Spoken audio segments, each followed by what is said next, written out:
Você já se deparou com um diagrama parecido com esse aqui numa questão de vestibular? Ficou perdido, não soube muito bem como resolver a questão? Então, se prepara que agora você vai entender tudo que você precisa para resolver as questões que apresentam heredogramas ou genealogias como essa.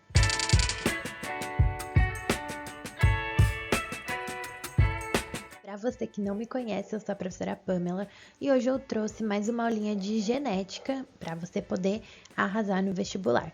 Então vamos falar um pouquinho sobre os heredogramas. Pessoal, heredograma ou genealogia, que é um nome um pouquinho mais comum, mais simples, acredito, são na verdade esses diagramas, esses esquemas que aparecem aí no exercício do vestibular. Para quê? Para poder representar níveis de parentesco, para poder representar como são as relações familiares nos exemplos que vão trazer para a gente aí a abordagem de alguma anomalia, de alguma doença, de alguma característica, nem sempre uma característica que vai trazer prejuízos para o indivíduo, mas alguma característica genética. Então a gente tem essas representações para que a gente consiga visualizar a família como um todo, geralmente a porção que interessa para o nosso exercício, e assim a gente consegue compreender um pouco melhor como essa herança é transmitida. Só que quando a gente se depara com um exercício com heredograma, a gente precisa entender o que cada símbolo, o que cada traço, o que cada formato representa para que a gente não se confunda e não acabe errando o exercício de qualquer maneira. Então a gente precisa entender por que tem símbolos diferentes, por que tem numerações diferentes, e é isso que eu vou abordar aqui com vocês hoje. E no final a gente vai ver um exercício de vestibular para poder complementar esse conhecimento. Só que antes da gente compreender o heredograma como um todo, a gente vai voltar um pouquinho e a gente vai falar a respeito dos símbolos que estão aparecendo ali de forma individualizada. Então eu trouxe aqui uma tabela de resumo para você poder ter todas as informações condensadas. Se você quiser, você pode tirar um print dessa imagem para você poder estudar. E aqui eu vou explicar todos esses símbolos que podem aparecer, quais são mais comuns, quais aparecem um pouquinho menos, para que depois a gente parta para aquele nosso heredograma completão e a gente entenda ele de forma mais aprofundada. Então a gente tem os símbolos e as suas definições, tá? Vamos começar pelo sexo, né? Pessoal, aqui a gente tem o sexo feminino como uma representação que vem apresentada pra gente como uma bolinha, ou em raros casos, tá, pessoal, não é comum o próprio símbolo que a gente está acostumado aí como símbolo do sexo feminino. Enquanto o sexo masculino, ele vem aqui representado como um quadradinho, ou então o símbolo comum também do sexo masculino. Como eu falei para vocês, essa representação com o próprio símbolo comum, já que a gente conhece, não é a mais comum, tá? A grande maioria das vezes a gente encontra bolinha para o sexo feminino e quadradinho para o sexo masculino. É muito importante eu já abordar aqui com vocês também essa questão de definição de sexo. Hoje em dia não é tão simples para a gente falar sobre isso, mas quando eu falo aqui dentro do conteúdo de biologia, pessoal, sexo feminino ou fêmea, né, e sexo masculino ou macho, a gente está se referindo à produção de gametas, tá? Então, quando eu falo aqui sexo feminino, eu quero que você leve para esse lado, para essa abordagem, tá? Então, é o indivíduo daquela espécie que a gente está estudando que é capaz de produzir óvulos, gametas femininos, quando a gente estiver falando de animais, é claro. E no caso do sexo masculino, vai ser aquele indivíduo capaz de produzir os espermatozoides, se for também um animal. Tudo bem? Então é isso que a gente quer dizer com os sexos aqui dentro da genética, tá? Então a gente não aborda outros fatores aqui que vocês não precisam se preocupar se tratando desse tipo de exercício, tudo bem? E aí, pessoal, a gente tem uma terceira situação que vai aparecer como sexo indefinido ou como sexo não descrito. O que quer dizer isso pra gente? Pessoal, quando o exercício apresenta esse losango, esse símbolo aqui, quer dizer, na verdade, que o exercício não está te contando qual é o sexo desse indivíduo.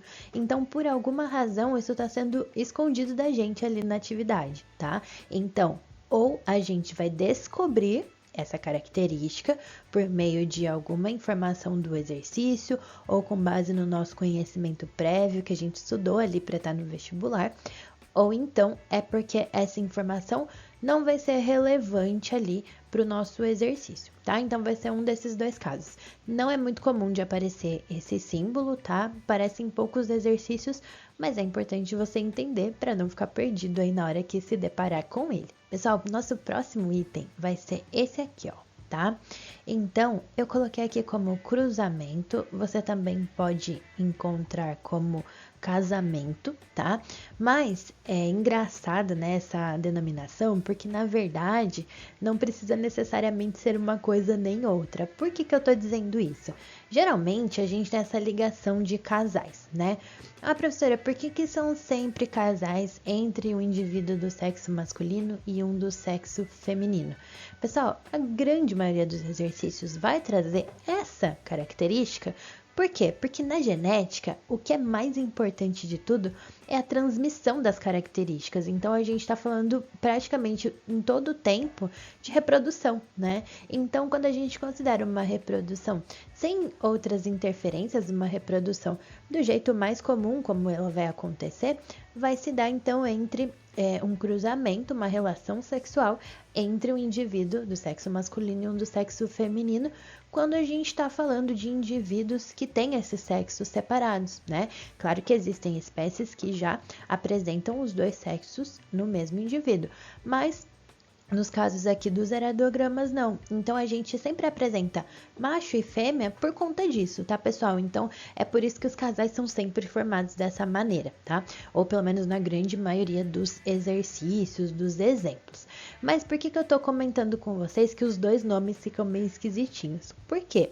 Quando a gente fala cruzamento, né, a gente tá implicando que houveram ali as relações sexuais, e eu até prefiro essa denominação, por quê? Porque geralmente, na grande maioria dos casos, os casais do heredogramas têm filhos. Poucas vezes apresentam casais que não tiveram filhos ainda, né? Então, a maioria das vezes a gente está representando dois pais de um próximo indivíduo. Por isso que eu acho que fica um pouquinho mais coerente usar a palavra cruzamento logo de uma vez. Até porque também não é uma exigência para que haja cruzamento que as pessoas sejam casadas, né? Então, não necessariamente o casal que teve filhos é um casal casado. Não sei se deu para entender aí porque eu falei isso, mas eu acho que vocês pegaram a ideia, né? Então, quando a gente tem os dois indivíduos, sexo masculino e feminino, com uma linha na lateral deles, aqui ó, uma ligação lateral, aí a gente vai falar que houve então um casamento ou um cruzamento. Ou seja, houve ali um relacionamento, né, uma associação que provavelmente, na maioria dos casos, nos exercícios, vai originar ali a prole. Pessoal, partindo para o próximo item, vamos aqui para esse de baixo, que é o cruzamento consanguíneo. Pessoal, o cruzamento consanguíneo, se você reparar, a simbologia é muito parecida com o cruzamento ou casamento comum, tá? Mas o casamento ou cruzamento consanguíneo, ele traz duas linhas aqui na conexão entre os indivíduos, tá? Então, essa é a grande diferença na simbologia.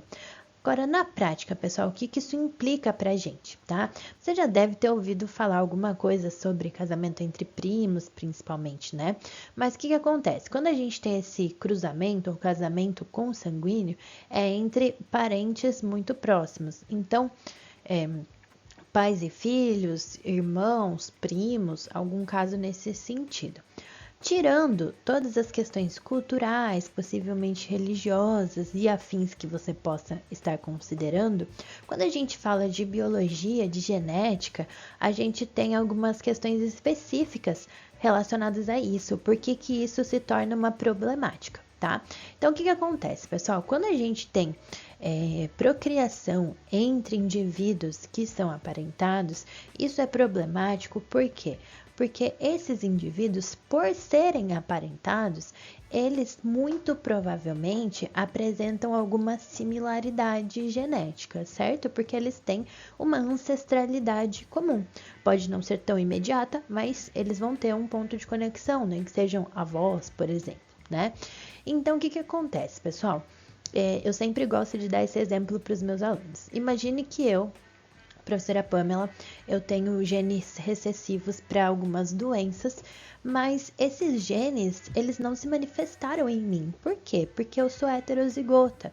Então, vamos supor que seja um gene representado pela letra A, eu sou azão azinho. Então, eu tenho o azão dominante, que faz com que eu tenha as minhas características normais, sem alguma doença grave, mas o azinho é um gene que caracteriza alguma doença grave, tá? Imagine esse cenário.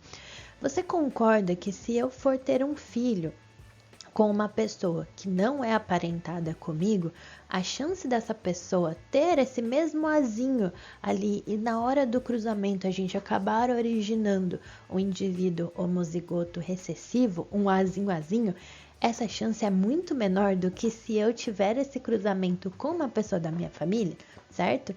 Então, o que acontece, pessoal? Quando a gente une pessoas da mesma família num cruzamento, a chance desses genes que estão ali escondidos, entre aspas, né? Eles não estão ativos porque eles são recessivos, a chance deles se encontrarem e acabarem causando as doenças, né? Os fenótipos que eles acarretam, se torna maior.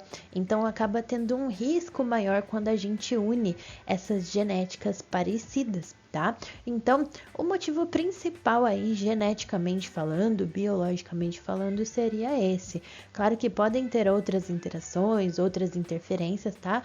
Mas, assim, o básico para você compreender é isso, quando a gente fala da parte biológica, claro, tá? Não tô entrando em questões culturais nem religiosas, estou falando apenas desse ponto de vista para vocês entenderem por que isso implica aqui na nossa atividade de genética e também, claro, né, se isso acontecer na vida real.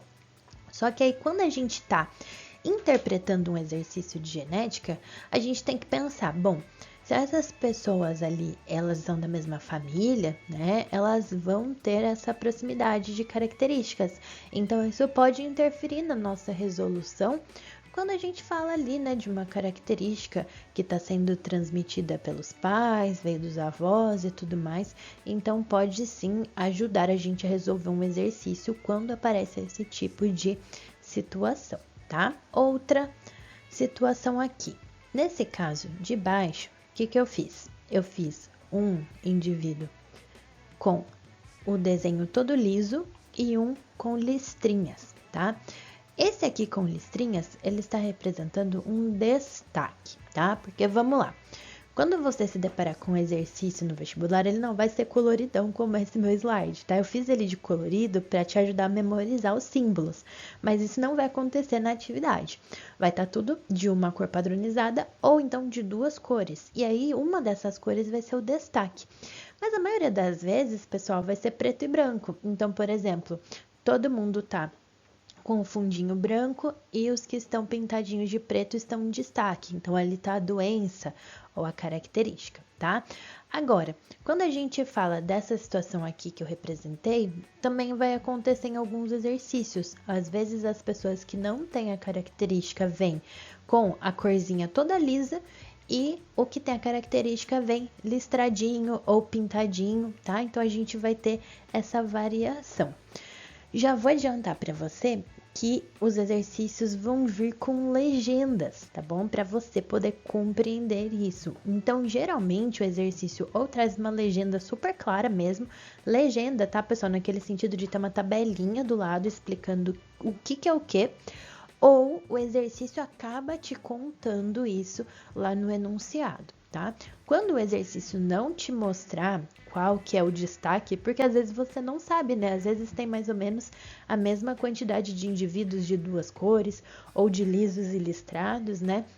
Então, quando tiver mais ou menos na mesma proporção, talvez não fique tão claro quem que é o diferente ali, né?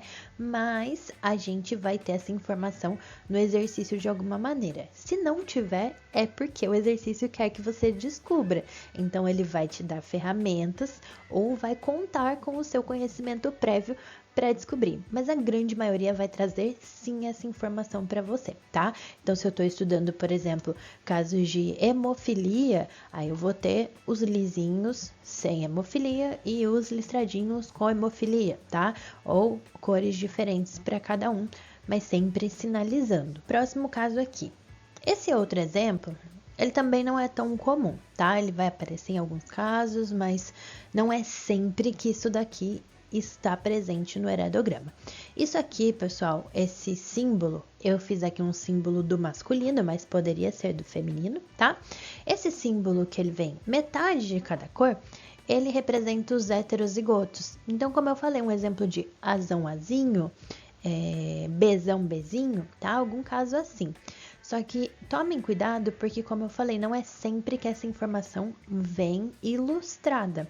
Às vezes você tem, por exemplo, um caso em que o normal é dominante e o com alguma alteração é o recessivo. Os normais heterozigotos podem vir sem destaque nenhum, tá? Isso aqui, ó, nem sempre vai ser apresentado, tá bom? Inclusive, a maioria dos exercícios não traz esse destaque.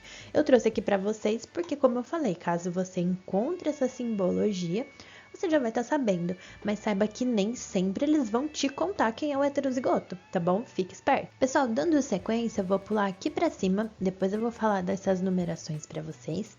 Então, vamos para cá, ó.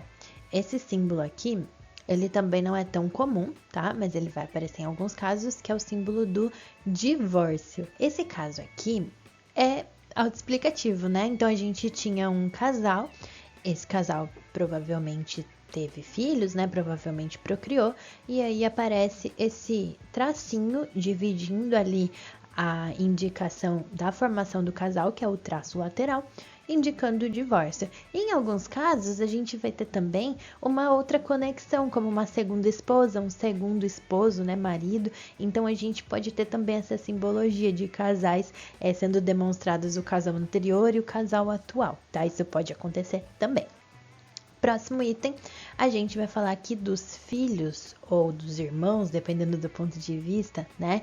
Então, pessoal, eu quero mostrar e destacar para vocês como que a conexão é feita. Repara nessa diferença aqui.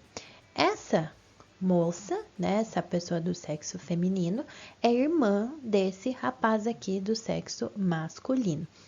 Olha a diferença, pessoal, como que eu sei que eles não são um casal? E esse é um dos erros mais comuns que a gente comete ali no exercício de heredograma. Como que eu sei se é casal ou se é irmão? Fácil, olha só. A conexão do casal, ela seria aqui, ó, na lateral, como a gente viu nesse caso. Mas não, nesse caso aqui, ó, ela vem por cima. A gente tem um traço aqui acima dos dois. E aí, pessoal, o número de irmãos pode ser qualquer número, tá? E a conexão entre eles vem de uma linhazinha vertical aqui. Então, acima de todos os irmãos tem essa linha horizontal e aí vão descendo esses raminhos para demonstrar as pessoas que fazem parte dessa linhagem.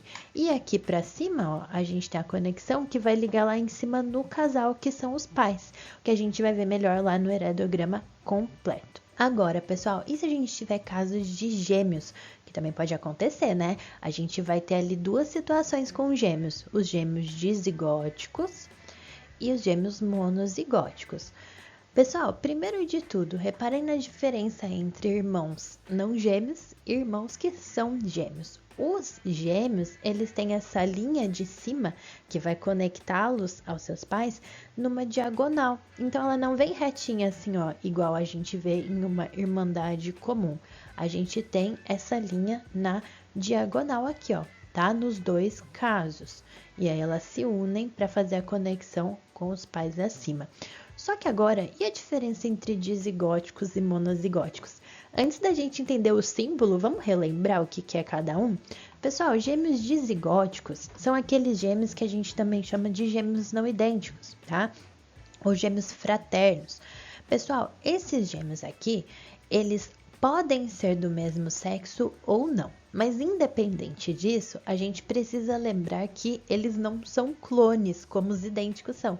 Eles são aqueles gêmeos em que a mulher, né, a fêmea, ela produz mais de um óvulo naquele momento. Então, por exemplo, no nosso caso, né, nos seres humanos, a gente normalmente produz um óvulo só por vez. Mas, se acontecer de produzir mais de um, nós temos ali mais de um óvulo disponível para fecundação. E aí, se a pessoa tiver relação e o espermatozoide chegar nesses óvulos, né? Um espermatozoide chegar em cada óvulo e fizer a fecundação, nós vamos ter duas combinações diferentes de DNA. Então, o DNA de um óvulo aqui, o DNA de outro óvulo aqui. Ah, professora, mas o óvulo não carrega metade do DNA da mãe? Não vai ser as duas metades aqui iguais? Não necessariamente, tá? É uma grande loteria. Os cromossomos que são enviados ali na meiose para fabricar os óvulos não são sempre os mesmos, eles vão variando. Então, essas combinações mudam, tá? Então, a gente tem um conjunto de DNA aqui, um outro aqui, e em cada espermatozoide que vai se unir a esses óvulos, também são combinações diferentes. Então, a gente tem fabricação ali de irmãos que apresentam tanta similaridade quanto irmãos que não são gêmeos, tá? Então, os irmãos dizigóticos, os gêmeos dizigóticos, apresentam essa característica. Então, eles têm uma variabilidade genética entre si. Agora, os monozigóticos, ou aqueles gêmeos que a gente chama de univitelinos, ou gêmeos idênticos, eles são clones. Como assim? A gente tem exatamente o mesmo DNA. Mas como que isso vai acabar acontecendo com esses gêmeos, pessoal? Simples. A gente tem apenas um óvulo, um espermatozoide que fecunda esse óvulo, só que no processo de multiplicação dessas células, lá na fase do embrião, essas células em algum momento deixam de ser um montinho só de células e se dividem em duas, ou até mais, né? Então, quando tem essa divisão, era para ser originalmente uma pessoa só, mas a gente teve uma divisão ali e acaba formando duas ou até mais pessoas. Por isso que, fiquem atentos, gêmeos monozigóticos são sempre do mesmo sexo, porque o que determina o sexo biológico, a fabricação de óvulos ou de espermatozoides por aquele indivíduo, é, na verdade, lá no momento da fecundação, quando o espermatozoide carregava ou o cromossomo X ou o cromossomo Y. E aí, quando se junta com o X da mãe, vai formar ou XX ou XY. Então, não tem como gêmeos monozigóticos terem sexos diferentes, tá? Agora que a gente recapitulou, que a gente relembrou o que quer dizer cada uma dessas palavrinhas aí, vamos entender a simbologia. Olha só, os gêmeos dizigóticos, eles têm essa conexão superior e pronto. Agora, os monozigóticos, além da conexão superior, eles têm uma conexão lateral, parecida com o que acontece lá no caso dos cruzamentos ou casamentos, tá? Então, tem essa linhazinha extra para demonstrar que são gêmeos diferentes ali, que são os monozigóticos. E para finalizar nossa listinha de símbolos, nós temos esse último aqui, que também é um daqueles que não aparece com tanta frequência, mas preciso explicar para vocês, que é o caso de morte, tá, gente? Então aqui eu fiz uma fêmea, mas poderia ser qualquer sexo, e com esse tracinho, tá? Quando esse tracinho aparece aqui, significa que aquele indivíduo morreu. Por que isso pode ser relevante? Porque o indivíduo, a partir do momento que ele já morreu, ele não vai criar mais descendentes, e isso pode ser relevante ali para alguma atividade de genética, tá? Pessoal, e por último, a gente vai falar aqui desses dois itens de baixo. Quando a gente fala das gerações, então, por exemplo, geração dos avós, geração dos pais, geração dos filhos, isso a gente vai sempre numerar com números romanos. Então, a gente tem aqui a representação, vou mostrar para vocês lá no diagrama.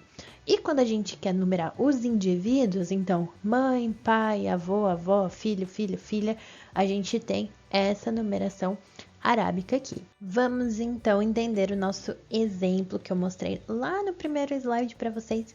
Agora a gente vai voltar para ele para entender onde aqueles símbolos todos se encaixam, tá? Aqui eu coloquei os principais, tá, pessoal? Não coloquei absolutamente todos eles, mas vocês já vão entender. Olha só.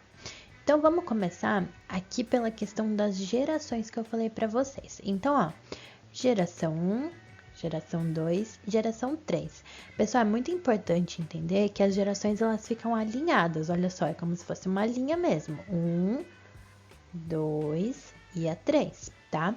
Então, a gente tem todos os indivíduos daquela geração ali alinhadinhos. E a gente tem a numeração dos indivíduos que vão vir aqui, ó.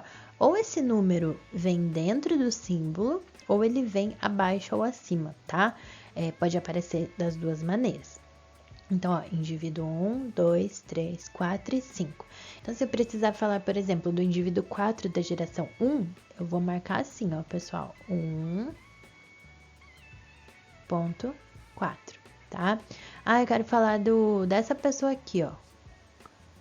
Dessa pessoa aqui eu vou falar 3.14. Tudo bem? Então, a gente marca dessa forma.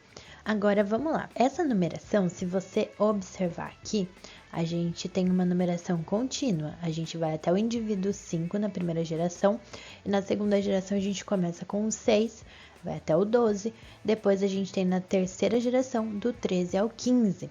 Só que essa numeração nem sempre é contínua, tá, pessoal? Poderia ser recomeçando do 1 a cada geração. Isso é uma coisa que também pode variar entre os exercícios. Então, poderia ser 1, 2, 3, 4, 5, 1, 2, 3, 4, 5, 6, 7. E aí, como que eu diferenciaria? Porque na hora de escrever, como eu falei para vocês, a gente coloca geração, ponto, indivíduo, tá?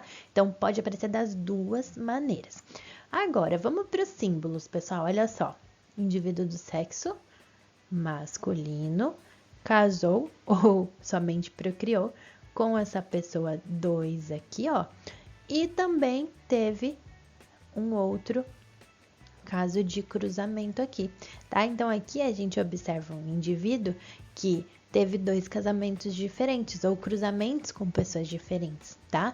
Eu nem coloquei o divórcio aqui, pessoal, poderia até colocar, né? Mas eu nem coloquei justamente por aquilo que eu falei pra vocês. Quando a gente tá falando de reprodução, não precisa necessariamente ter um caso de casamento e divórcio, né? Mas enfim, fizemos isso aqui. Daí temos, ó, outro casal aqui. Ó, casal, linha lateral, tá? Daí os filhos, ó, nesse casal tivemos essa filha. Deste casal tivemos, descendo aqui, ó, filha e um filho. Então, só temos 3 irmãos aqui. Esse rapaz, 9, ele teve um cruzamento ou casamento consanguíneo com essa moça, certo? E essa moça tem uma irmã aqui. Essa irmã teve um casamento ou cruzamento com o indivíduo 12. Então, 10 e 11 são filhos de 4 e 5, tudo bem? Daí, esse casal 9 e 10 aqui, pessoal, eles tiveram o que, ó? Gêmeos monozigóticos, por isso que são do mesmo sexo. Aqui tivemos gêmeos dizigóticos.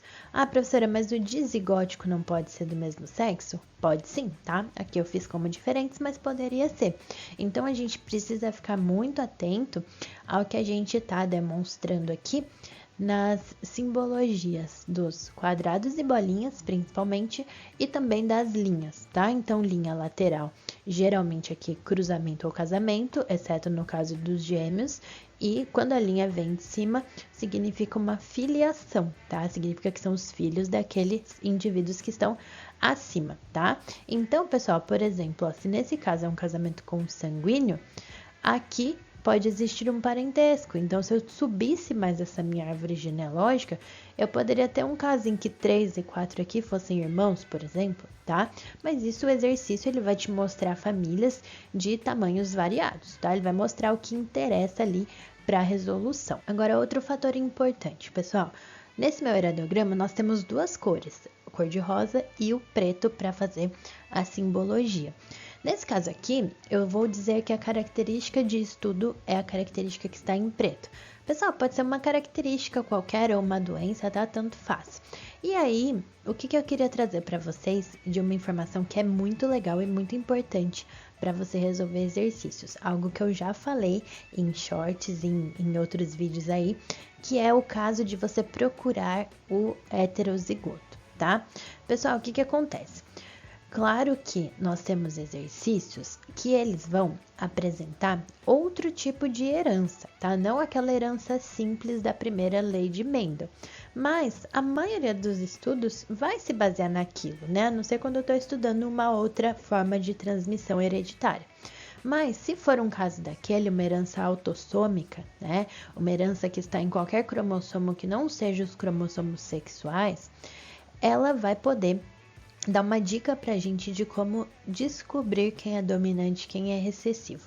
Então, só de olhar aqui nesse heredograma, se for um caso desses, eu consigo determinar se é homozigoto ou recessivo quando eu falo da cor rosa ou da cor preta. Como que eu vou descobrir isso, pessoal? Eu sempre falo para os meus alunos: procure um casal em que os dois indivíduos do casal têm uma característica, mas eles apresentam filho com a outra característica.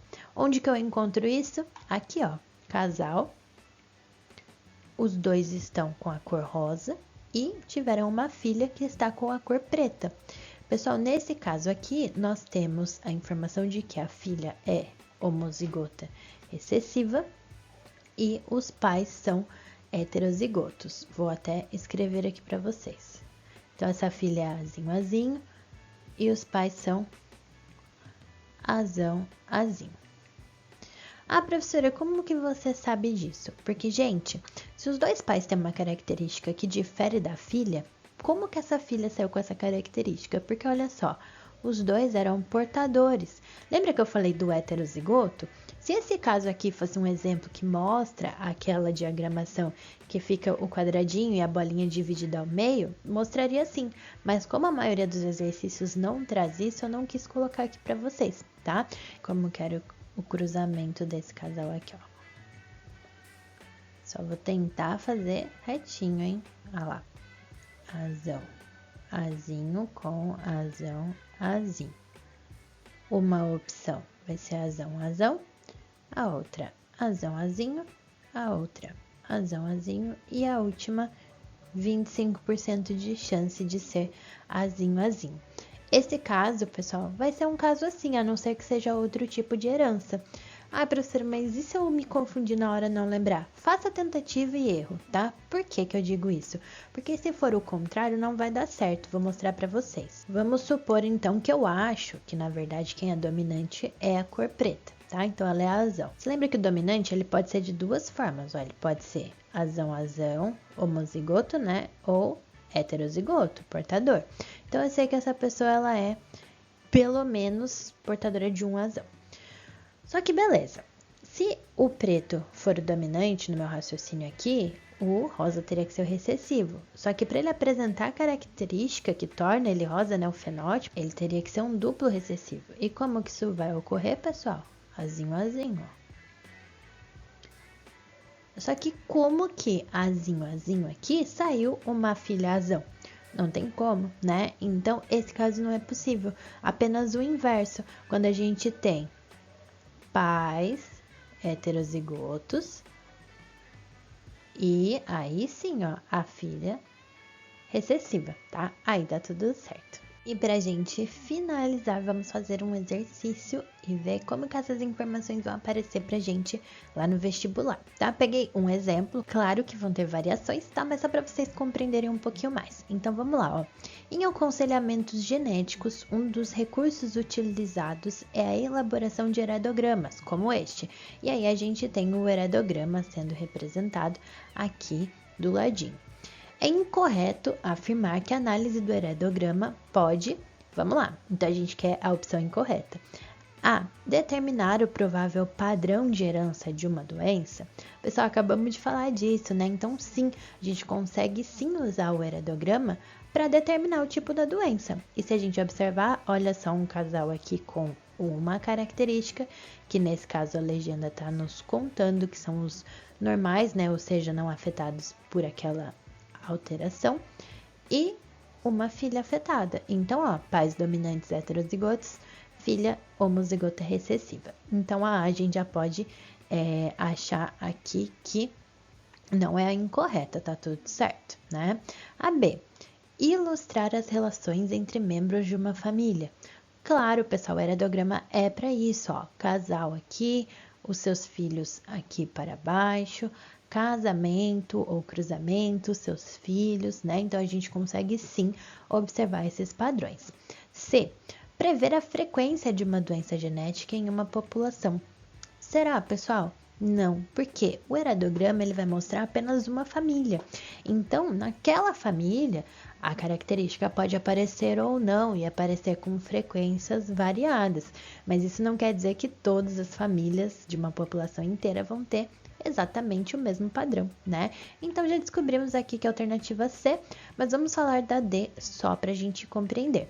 D. Relatar de maneira simplificada histórias familiares. Sim, né, pessoal? A mesma coisa que a gente falou ali um pouquinho na B. Então, ver quem que é aparentado com quem que é irmão de quem teve cruzamento com quem. Então, sim, a gente consegue observar isso no heredograma. Essa é a sua proposta, inclusive. Pessoal, eu espero que vocês tenham gostado desse vídeo. Se você gostou, se inscreve aí no canal para você conhecer as outras aulas. Dá um like se você gostou, deixa o seu comentário, me segue nas redes sociais e até a próxima.